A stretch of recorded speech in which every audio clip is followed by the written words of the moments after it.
So, when I look at, I tell my kids, like, listen, we could go back to zero. We could go back to that one bedroom and everybody just live. I don't care. We could go back to zero. We know how to rebuild.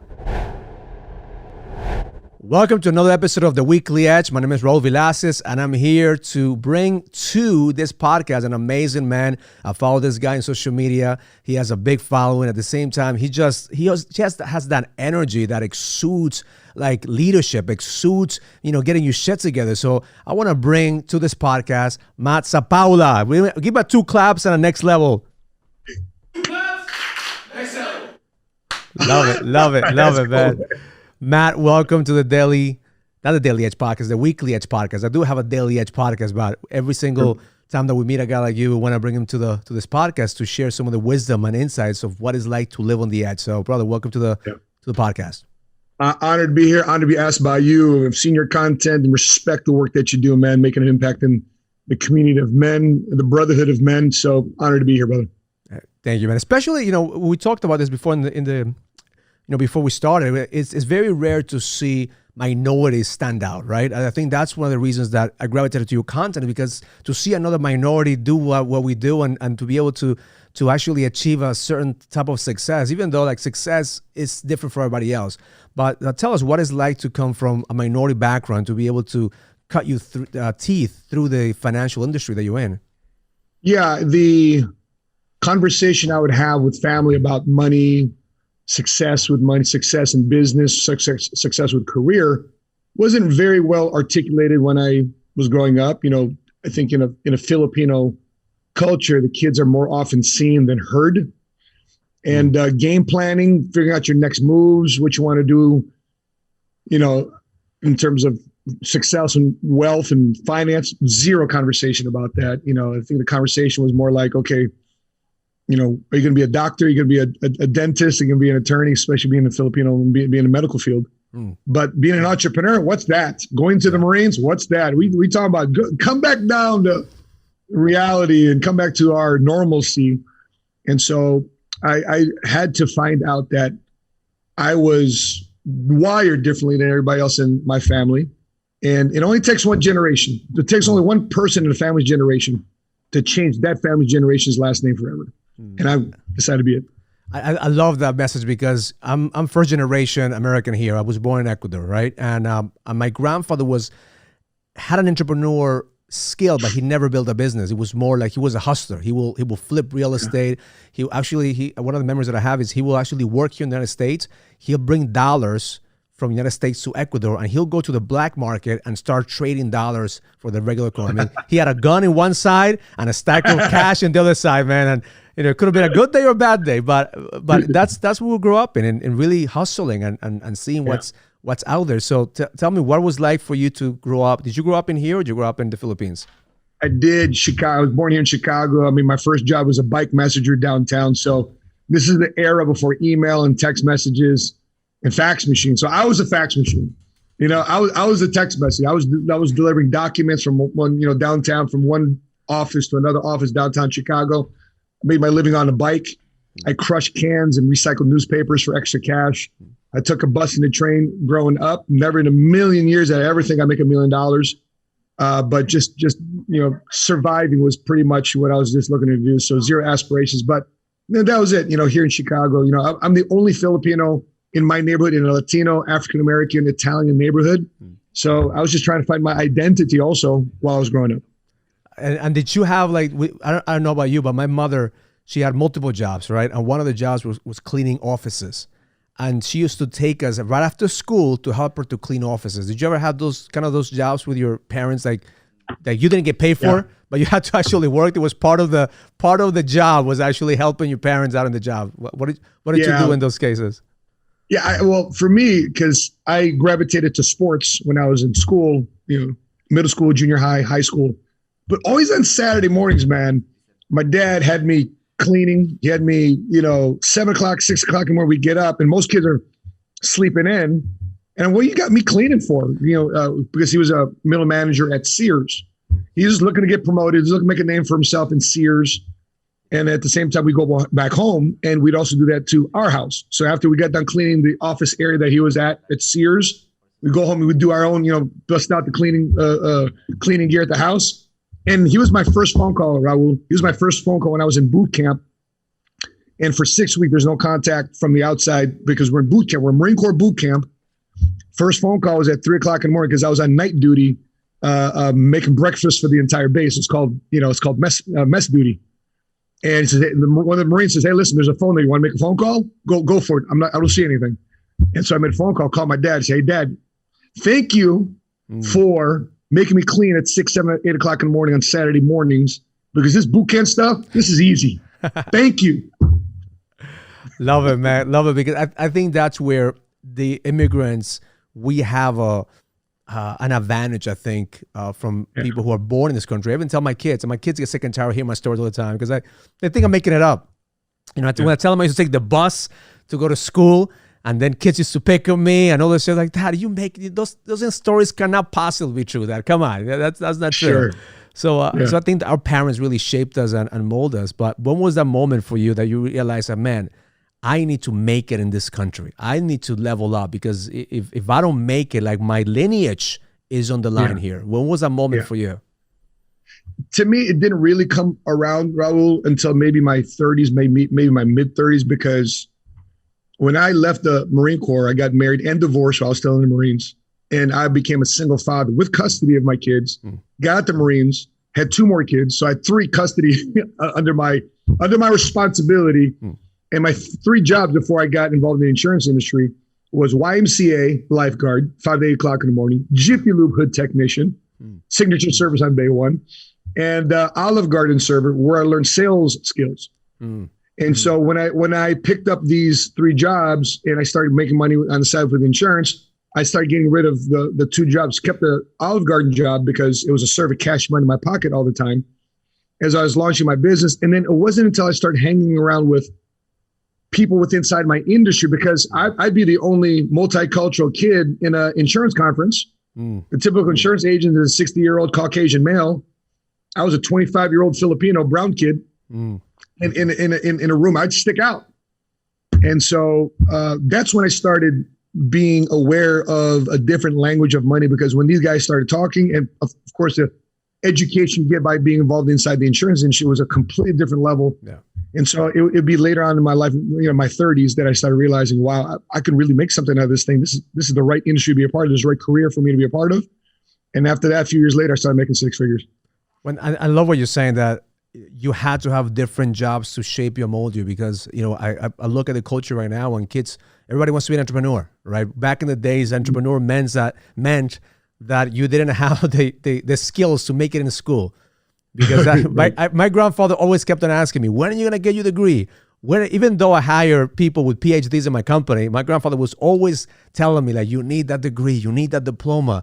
Like, I'm not going to be satisfied to have the diploma." And so when was that moment for you that said, "You know what, shit, I'm not going to be a scholar. I'm not going to make it to college. I'm not going to go through education. I need to hustle. I need to find opportunities. I need to work in different jobs." And how did you end up in the insurance business? How was, because you have multiple jobs. How did you end up in the insurance business? I was 20. Well, I got involved in the insurance business at 24, but it wasn't until I got out of the Marines, because a year in the Marines, I got licensed in the insurance. I got recruited into the insurance industry. And then when I got out, this is my full-time career now, but it's 100% commission based. So I still needed something to sustain, but I knew that the insurance, there was a little bit more that I hadn't unpacked yet in the insurance industry, because I was trying to get more certified, more educated in college. So I took my GI Bill. I'm here in Illinois, where the Illinois Veterans Grant pays for all your college. I'm sitting there at DePaul University as a 25-year-old, 26-year-old, 27-year-old single dad, got my insurance license, learning the certified financial planning curriculum. And all these younger college students are just smoking me in academics. I'm like, how do you guys know about this? I'm like, you guys are just kicking my tail in the classroom. And it reminded me again of how I felt when I was in high school. Right. And I'm like, I got combat experience. I'm a United States Marine. I led Marines. I was a part of a team, special operations unit, and you guys are just kicking my tail in class. And I realized at this moment, like, I'm not going to beat anybody with my intelligence. I'm just not an academic guy. But guess what I started doing a year later? I started making 6 figures. making $250. And Mr. Adams, the college professor, who was a CPA, he was teaching a tax planning curriculum for the Certified Financial Planning designation. He says, "What are you doing this for?" I said, "I'm doing this for the money." He said, "What are you making right now?" I said, "More than 10." I said, "Listen." He goes, I'm making, with my job as an adjunct professor and as a CPA, I'm making $90,000 a year. So you're doing $110,000 a year income without a college degree. If your outcome was to make money, you're already doing it. You don't need the college degree. I said, "Really?" So he kind of, "Are you telling me to drop out?" I said, "I didn't tell you to drop out. I'm just saying if your outcome was to make money, you're already doing it without a college degree." I listen, I think that's where, right now we need to give young men permission, young people permission just to pursue their passion, pursue their purpose. Because I think that, the idea that you're going to get a college degree and that's going to be a safety net is no longer available. And I think that you and I come from the school like, man, if we're going to make it, we have to make it our own. Like nobody's going to give a shit. Like nobody's going to hand it to us, right? And I remember when I got into real estate, my mentor gave me a book. And I recommend this book to everybody. If you read this book and you actually go to the beginning of this book and the end of this book, you're never going to starve a day in your life. You know what the book was? The white pages. He said, get the white pages, man, and start calling from A to Z and sell anything. Like at that point, I was selling real estate. He said, like, you're never going to starve because there's the numbers, there's the names, and just start calling, start selling, and that's a skill. And so you had the hunger. You were hungry for success. You were hungry to make a living, and you also had the responsibility of your kids. I think, that's the leverage. That's the leverage that you had. So now, you fast forward, you have your own company, you have a team. How do you create the culture? Because I think that's one of the main things that we thrive on in our next level experience is creating a culture, the culture of the edge, the culture of being part of a team. And so how do you create that for your company now? The thing I love the most from multiple areas of my life, from my faith life, from my military life, from my sports life, from my business life, we just wrapped it into something called culture, as you describe it. So our guys, we get together, and by the way, we're 2 claps in a Ric Flair, 2 claps in a Money Smart Movement, 2 claps in a, team of the century. We do a lot of, it's so weird that you guys do this. So, wow, it's awesome. And so the things that we loved about the locker room, things that we love about teamwork and camaraderie, we tend to attract a lot of people who are team players, team sports guys in the military because we have that culture. Right outside right now, we got a couple guys that are in the fitness world, but because their business was slammed during the pandemic, they shifted into the insurance industry. They just took the skills from working out in the gym and dieting and teaching other people to do it. Now they're translating that into the business world, into the insurance industry. And their passion happens to be their passion now turning out to be fitness, but their purpose and their income comes from the insurance industry. And so, that goes in, by the way, I just want to make a comment on your message there about phone calls.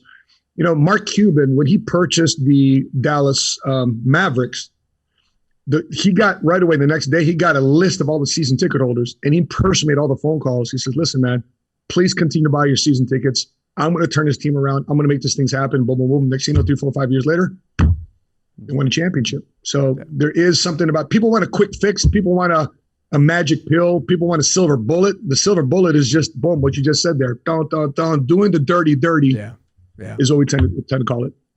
Yeah, I tell people, man, listen, the phone is $1 million tool. Like you could easily make $1 million. I don't need anything. I just need a phone. Yeah. And I could, if you put a gun to my hand and say, "Raul, you need to have $1 million by the end of the week," I know I could pick up the phone and figure out how to get that money. And I think that a lot of people are relying a lot in Facebook marketing and Google, anything, right? In order for you to actually do the work, which is face your clients, make those, have those conversations, get in front of people's faces and ask them, "What do you want?" So I could give you the service that you need. So great. So, I wanted to have you in the podcast, but for selfish reasons too, brother, because I want to learn a little bit more about the financial industry. I've always had, I own a real estate company. We have a team here, but I'm always curious about how could we create convergence, right? How does one industry overlap another one, especially right now with technology? I know real estate is going through it's going through a boom right now because everything is selling for high, but I know that it's going to be a drop. I know the market's going to crash. Eventually, it's inevitable, right? And we're preparing. My background is in the world of the foreclosure world, so we're preparing ourselves for the drop. But at the same time, I know that the financial industry is also going through some changes. And there's been a lot of changes recently. So what is it that you see right now that's coming up in the market? Yeah. So when I got involved in the insurance industry, right outside the base, there was a mortgage office, insurance office to the right. And I walked into both offices. I knew they were 100% commission based. I said, who's going to pay me the soonest though? Who's going to pay me faster?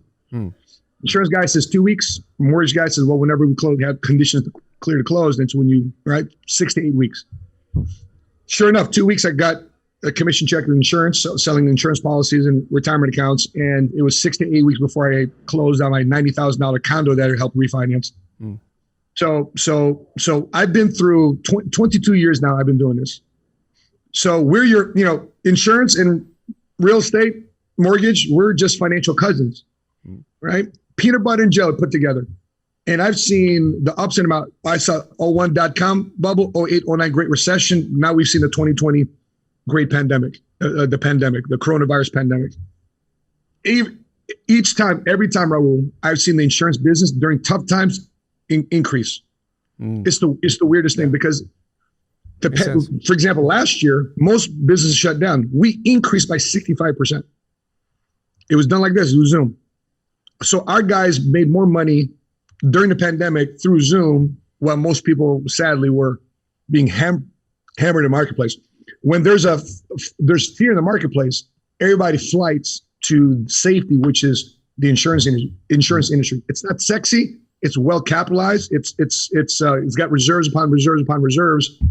So when the markets have a correction, the insurance guy, the insurance industry has a mainstay. And more people put more money in these accounts. They always forget about it during good times, but during bad times, this is when more money flies and more talent flies to the insurance industry marketplace than ever before. I think there's a study that says more people in information, IT, healthcare, hospitality, 31% graded high on getting involved in the insurance industry. They just didn't know how to get involved in the insurance industry because this is not one of those well talked about or previously thought to be sexy type industries in the past. And I think that's what we're doing with our company, showing, hey, we are on TikTok, we are on social media, we are a fun industry to be a part of. Raul, the sad part about it, somber story here, sadly this year because of gun violence here in Chicago, we've lost 2 of our agents to gun violence. One got carjacked, one got murdered in the west side of Chicago. Those are the areas that we tend to recruit people from because we want to give people an opportunity. But the good news, if there's any silver lining in that, they all had life insurance on their lives. They normally didn't have it. And so their families got paid. Both of them left kids behind, sadly. Saw them at the funeral. They're young. They're oblivious to what's going on right now. One's 2 years old, the other one's 6 years old. Oblivious to what's going on right now. But we know that there's a nice chunk of money that's sitting for them. For them to go to college or start a business. And I think that's the challenge that we have as being minorities. Like my father just passed away a year and a half ago. I was sharing that with you before the podcast started.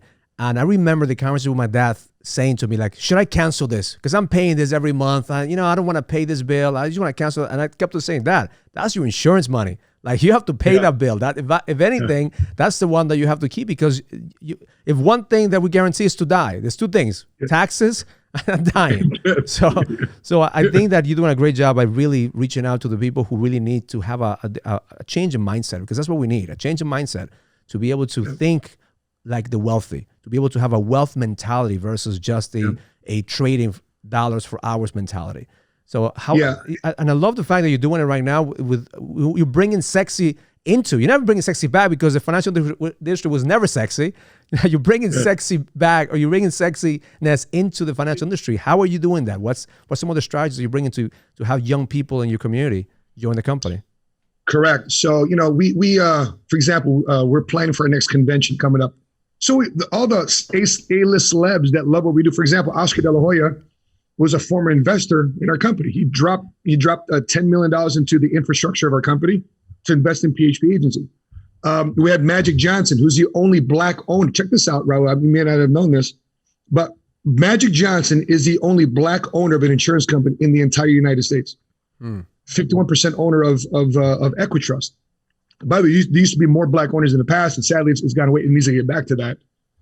More minority-owned insurance companies. The late great Kobe Bryant was just at our convention 5 months before, sadly, he passed away. A former president of the United States came to our convention, George W. Bush.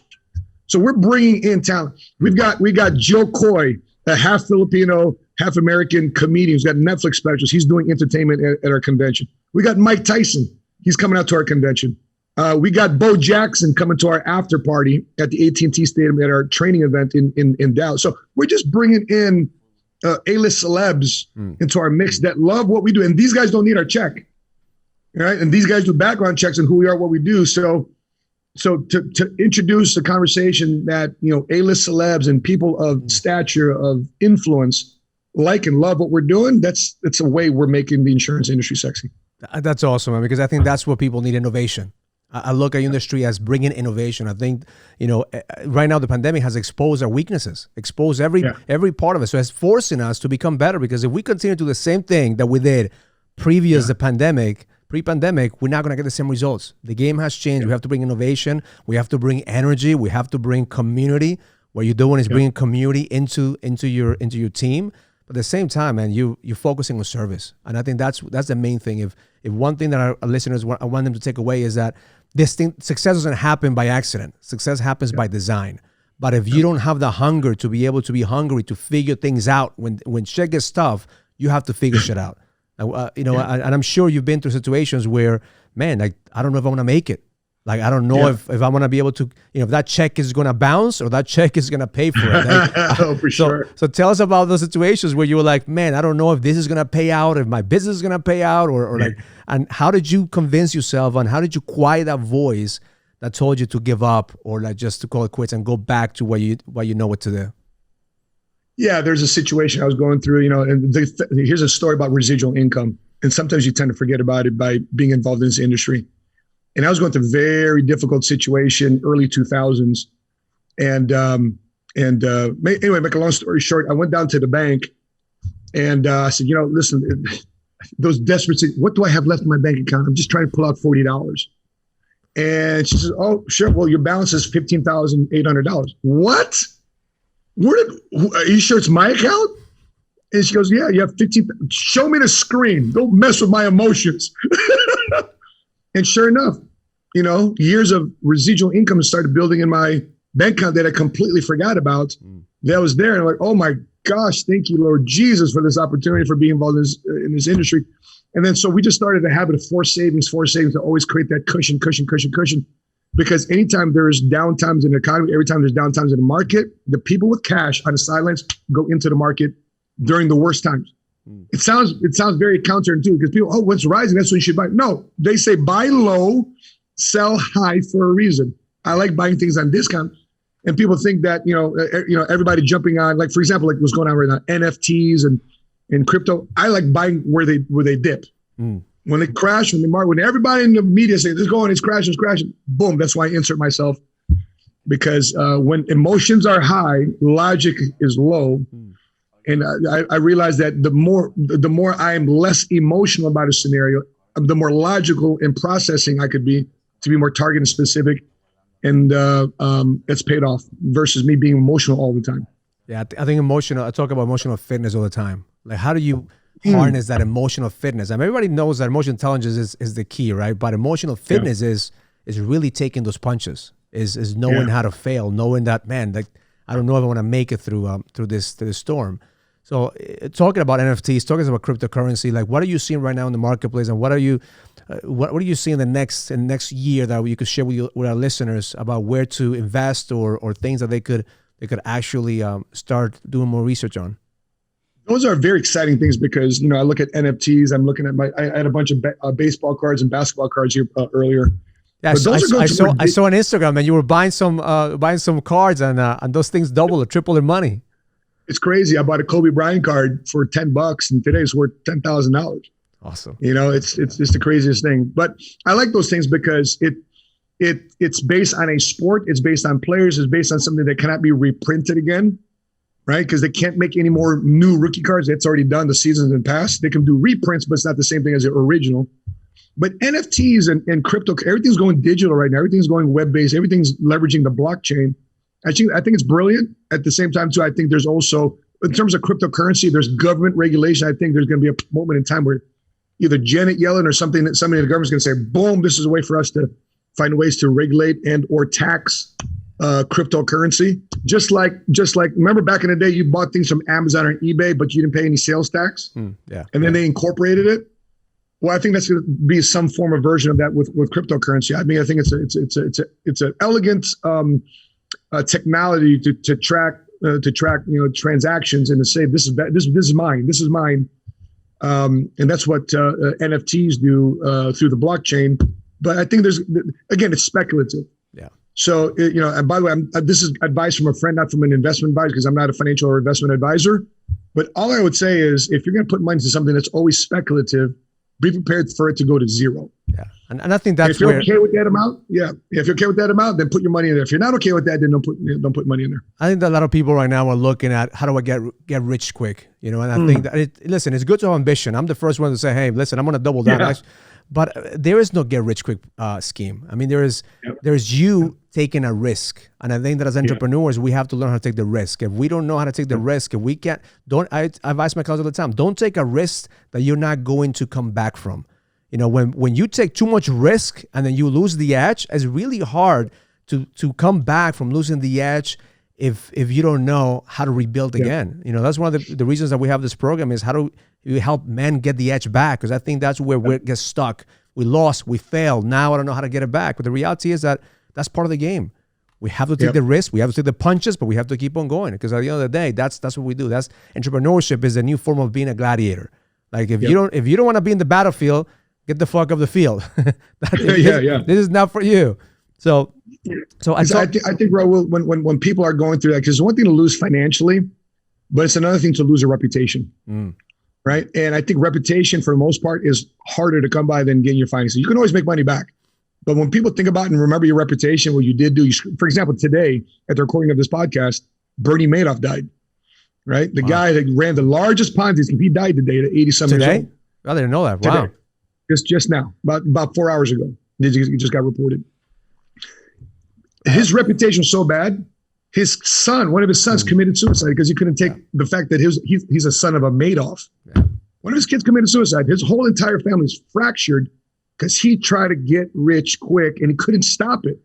He couldn't stop it because he made it fraudulently. He couldn't expose the lie. However, the lie exposed him. And so when you're looking at get rich quick schemes, man, it's very difficult. I'd rather you just make money and find ways that you control the outcome, not outside external forces. If you can control the outcome and it's systematic and predictable, then that's the gamble I like when I'm able to control the odds. So I think that's where us being immigrants, Matt, gives us that superpower. I tell you why, because I remember coming into this country and I was sharing a 2-bedroom apartment with like 5 families. And I thought we were the wealthiest people in the world, man. I'm like, man, we got we have 1 bathroom. We have, we have 2 rooms. We have a living room, man. I'm like, and then I grew up in a 2-bedroom condo with, like 5, 6 families coming out. And like, but I never thought of myself as being poor. I never thought of myself like, man, I don't have it. I remember going on vacation with my family, my mom renting 1 apartment, 1 room for like five families. And we had to, we sit on the, sleep on the floor. She called it like we're gonna have a night, night over. So it wasn't never a sense of we were not having enough. We always have more. I remember when I started my real estate company and I actually got some contracts with the government, and they were giving us some of these REO properties, and we acquired a property that the guy owed $100 million to the IRS. So the property was taken over by the IRS. Jeez. So they gave it to us. And I remember walking into this house, man. That house had a helipad. It had a barn with like 20 horses. It was you gotta send me pictures of that, 25,000 square feet house. Had to have a golf cart just to get around the house, okay? And I met the woman who she had to leave because I actually had to give her a check. I gave her a check for almost $1 million to get out because that was the cash for keys for that property. It was a big check that had to write a check for $1 million to tell her to leave the house so we could actually sell the house. She was in tears, Matt, because she only had $1 million in her bank account. She was, in her mind, she was like, I'm like the poorest person in the world because she only knew that type of lifestyle. So, when I look at, I tell my kids, like, listen, we could go back to zero. We could go back to that one bedroom and everybody just lived. I don't care. We could go back to zero. We know how to rebuild. But I had to learn that. I had to learn to humble myself to know that at the end, it's just a matter of rebuilding, right? Rebuilding. So how do you so the question for you is, what do you do, to get you to that mentality that, what you have really doesn't mean anything. What means is how you create in it. Just like you said, like shortcuts or rich quick schemes, they're not going to create a legacy. But you building it the right way, the right foundation is going to create a legacy. How do you get mentally prepared every single morning on that, or every single day? We're reading this as a company. We're reading this book this month called "How to Fail at Almost Anything and Still Win Big," and it's written by the cartoonist that created the cartoon called Dilbert. Yeah, I heard of that. And we've embraced the fact that as we want to journey towards success, there are going to be moments where the dirt's going to be kicked in our face. We're going to be hit low blows. That's just part of the journey of entrepreneurship, and we need to anticipate that. And if we don't anticipate that, then we're selling ourselves the wrong story, the wrong narrative up front. But, everybody talks about the rags to riches story. What about the rags to riches, the rags, the riches, the rags, the riches, the rags, the riches? That's really the journey. Yeah, that's it. That's it. But if you learn through those failures, and I mean, I've created stop gaps, and my wife, since I've married my wife 6 years ago, we've created some stop gaps. As much as difficult it is, discipline and money go hand in hand. A lot of people don't like to be disciplined, but even in the word disciple, I'm a disciple of Christ. I'm a disciple of, whatever. There's that word discipline inside that word disciple. You have to be disciplined. Martial arts discipline, right? Performing arts discipline. There's discipline in the things that we want to compound and grow, and that's part of the disciplines. Knowing that as much as you're going to embrace the victory, there's also time that you got to really say, you know what, I got to suck it up right now. I got to take the low on this. I got to take the L on this one. But there's something to be learned from here. Just make sure I learn from it now, or else it's going to be a repeat process. Yeah. And I think, again, learning right from the experience. I remember when I lost millions of dollars in the crash in 2008, and I remember not being able to pay my mortgage. I remember coming to the house, having a conversation with my wife. But the learning is that this is not going to kill me. The learning was that this is not the end. This is the beginning. And rebuilding from that and having the discipline to rebuild is having a bigger commitment, because now, I took an L. Now I have to come back stronger, and that creates consistency. Like, you got to be consistent. So, the last question for you is, I know that you have the right people around you. Like, I believe in proximity. Proximity is power. Yeah. How do you create that proximity with people? Because I'm sure that, people didn't want to mentor you when they saw you, doing what you were doing at the beginning, right? How did you get the attention of mentors? How do you get the attention of people that actually see the best in you, and you start believing on yourself again? I had to recruit him. I remember recruiting a mentor and giving Patrick Bet-David a reason to mentor me. And, as much as he mentors me, I said, okay, what can I do for you? Okay. What can I do for you? Boom. We made the arrangement. Boom. We made these different things. I became one of his top sales guys. I am now the top sales guy and agency builder within his organization, the number one income earner within his own entire company. Awesome.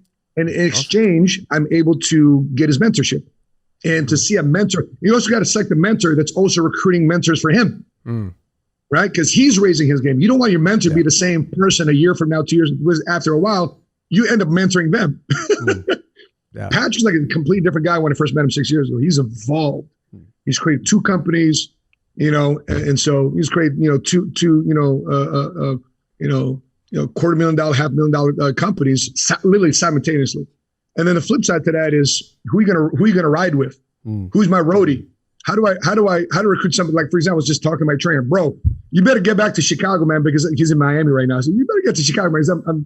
I need the accountability in the gym. I need somebody pushing me in the gym. Working out by myself sucks. I need somebody to you get paid to push my limits. You need to come back already. So I'm recruiting him. I recruited the person who feeds our family, the nutritionist, the meal prep. I recruit our nanny to make sure the right values and principles are taught to our kids when we're away from the house. We recruit the teachers to adopt the principle that we implement at home and say, listen, you may teach a certain way in school, but you got to understand what layers them. The bottom line is how we teach them at home, not based on what the school says. Okay, so if you say the school says this and my kid acts opposite, you got to know it's coming from me, not my kid. And you got to be okay with that as a schoolmaster. You got to be okay with that as a teacher. I'm recruiting my pastors. I need to find a pastor that's going to be in my life that plays offense as a ministry leader, as a pastor pushing. I just can't have a warm bath pastor. I need a pastor to get also. So I'm recruiting all the people in my life that play at this level. And by the way, Raul, that's annoying for a lot of people because when we're around each other, we're just pushing each other's buttons. Boom, boom, boom, boom, boom. I remember having a cigar with Michael Jordan when he opened up his grand opening here in Oak Brook, and he was giving the 85 Chicago Bears team, he was giving them a hard time because, hey, are you still celebrating what you did in 85? How are you growing? What are you doing today in 2000? Because Michael's constantly growing and evolving as an entrepreneur, as a billionaire, not just what he was as an athlete. There's always the next level, man, and that's what I love about having proximity is that, listen, if you're the same man you were a year ago, then you're not growing. If you have the same problems you had last year, you're not growing. Like, stop waiting for problems to be solved. Try to outgrow your problems. The moment that you outgrow your problems, they just have a better quality of problems, and then you continue to evolve. So, listen, brother, it's been a pleasure having you here, man. You've given us so many insights, and I hope that our audience gets a chance to follow you on Instagram, to follow you in YouTube, follow you in Facebook, because I know you have a wealth of knowledge that you're constantly sharing with the people. And what I love about you is your humble attitude, man. Like you're humble, I appreciate it. You're real, you connect with people, and I can't wait to continue to see your journey, brother, because I know that the best is yet to come. 100%, man. And I'm looking forward to continue relationship long after this podcast, Raul. I appreciate it. Thank you, man. Thank you, brother. If you're a man that's looking for the edge, go to findmynextlevel.com to join us on a 30-day challenge. This challenge is going to give you the system and the process so you can find your code to the edge.